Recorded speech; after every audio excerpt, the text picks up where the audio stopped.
লোকসভা নির্বাচনকে সামনে রেখে শান্তিরবাজার বিধানসভা পশ্চিম ত্রিপুরা লোকসভা আসনের বিজেপি মনোনীত প্রার্থী তথা রাজ্যের প্রাক্তন মুখ্যমন্ত্রী বিপ্লব কুমার দেবের সমর্থনে জোর প্রচার সংগঠিত করা হচ্ছে, যার ফলস্বরূপ প্রত্যেকদিন শান্তিরবাজার বিধানসভা এলাকায় বিরোধী দলের কর্মী সমর্থকরা বিভিন্ন সভা সংগঠনের মাধ্যমে শাসক বিজেপি দলের যোগদানের হিড়িক লেগে রয়েছে। পাশাপাশি শান্তিরবাজার বিধানসভা এলাকার বিভিন্ন শাখা সংগঠন সংস্থায় কর্মরত শ্রমিকদের নিয়ে বৈঠক অনুষ্ঠিত হয়ে চলছে। ফলস্বরূপ বৃহস্পতিবার শান্তিরবাজার বিধানসভার রাবার ইন্ডাস্ট্রির সকল শ্রমিকদের নিয়ে 57 নম্বর বুথ এলাকায় একটি সভা অনুষ্ঠিত হয়। নানা মহলে ইতিমধ্যেই গুঞ্জন শুরু হয়েছে শাসক বিজেপির প্রার্থী বিপ্লব দেবের জয় এখন শুধু সময়ের অপেক্ষা।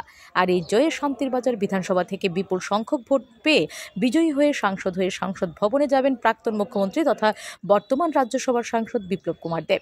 এদিনের এই অনুষ্ঠানে উপস্থিত ছিলেন লোকসভা নির্বাচনে শান্তিরবাজার বিধানসভার বিস্তারক বংশী তাঁতি, বিধানসভার আইটি ইনচার্জ বিশ্বজিৎ পাল, মণ্ডল সদস্য দেবাশিস ভৌমিক, বুথ সভাপতি আশিস পাল সহ অন্যান্য শাসক দলীয় কর্মীরা। Bureau report, S Bharat live 24 hours.